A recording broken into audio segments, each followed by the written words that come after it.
السلام عليكم ومرحبا بكم في قناة شيوات وحلويات أم رميساء. اليوم غادي نوجد معكم فطائر مقلية اللي كنحتاجوها في رمضان بكثرة، كتجي خفيفة وهشيشة، كتجي على هذا الشكل هذا كيف كتشوفوا معايا، كتجي رائعة في المنظر وراقية، كذلك في المذاق ديالها كتجي هشيشة. كنتمنى انها تنال الاعجاب ديالكم وتجربوها ان شاء الله. المقادير اللي هي جد بسيطة والطريقة ابسط. توكلوا على بركة الله وندوزو للطريقة. بالنسبة للمقادير والطريقة، هنا عندي كيسان ونصف ديال الدقيق، انا عبرت بداك الكاس اللي وريتكم، يعني كاس ديال العنبة زائد نصف كاس ديال العنبة كذلك، يعني كاس ونص في المجموع. هنايا ضفت القليل من الملح، 3 المعالق كبار ديال زيت المائدة. هنايا غادي ندير 2 معالق كبار ديال السكر السنيدة،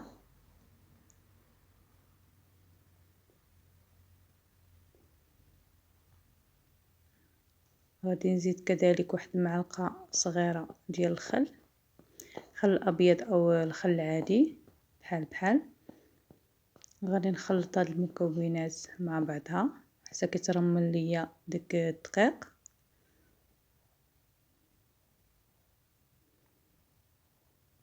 يعني هذه هي الطريقه باش كتجيبهم هشاش.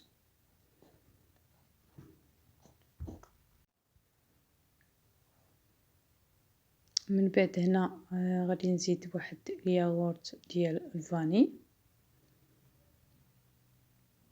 كيعطي واحد النكهه خاصه، واحد النكهه اللي هي كيجي لذيذ، والمذاق ديال دانون كيبان لينا في الفطائر. غادي نخلطو مزيان مع المكونات حتى كينسجم مزيان. من بعد خديت 2 بيضات ضفتهم متوسطي الحجم، كنخلطوهم مزيان مع المكونات اللي درنا.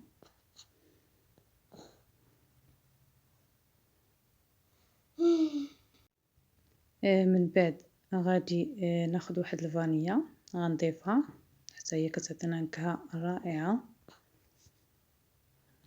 والريحه د الفاني تعطي باش تنكونيبو او تنقليو هاد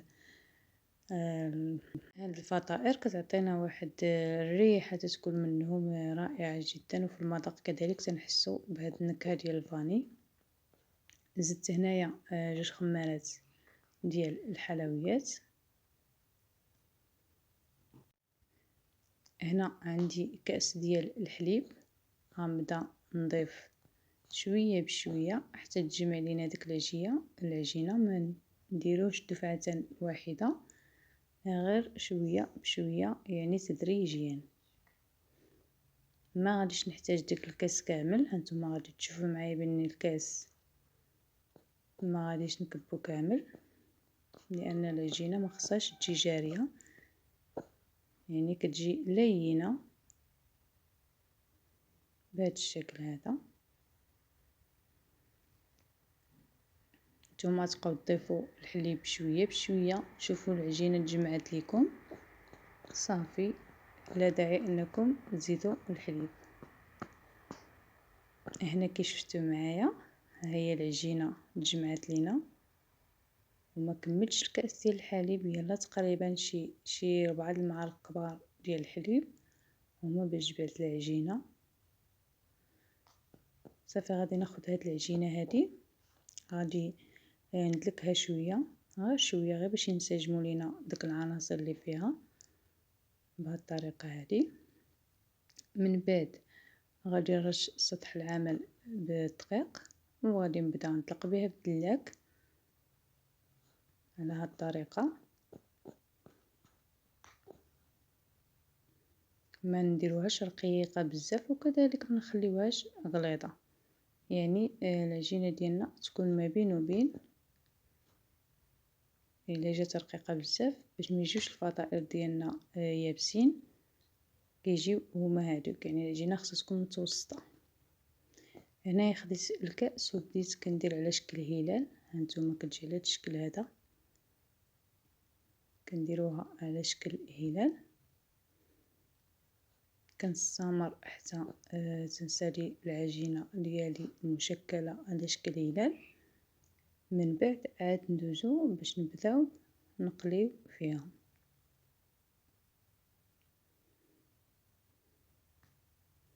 كيف شفتو معايا في المقله اللي تيكون الزيت سخناه من قبل كيكون سخون على درجه مرتفعه. من بعد كنديروا درجه الحراره كتكون مضبوطه، خصنا نقصوا لها نخليوها متوسطه بهذا الشكل هذا. كنخليوهم حتى كيبانوا لينا بداو يتحمروا من الاسفل، عاد كنبداو نقلبوا فيهم. هنا كيف شفتوا معايا انا قلبتهم راهم تحمروا ليا من الاسفل صافي. من بعد كي شفتوا معايا التقديم كيبقى اختياري عند التزيين. كيبقى هنايا بالنسبه للتزيين انا دهنتهم بالعسل. كيف يمكن لكم انكم يعني ديروهم كاملين في العسل، نفذوهم في العسل كاملين، وديك الساعه التزيين كيبدا اختياري. انا غير دهنتهم فقط من الفوق بالعسل، والنصف درتو وزينت النصف بالكوك والنصف الاخر بالزنجلان. كيف يمكن لكم انكم تزينوا بكاوكاو او اللوز كونكاسي. بالصحه والراحه مع وصفه اخرى ان شاء الله.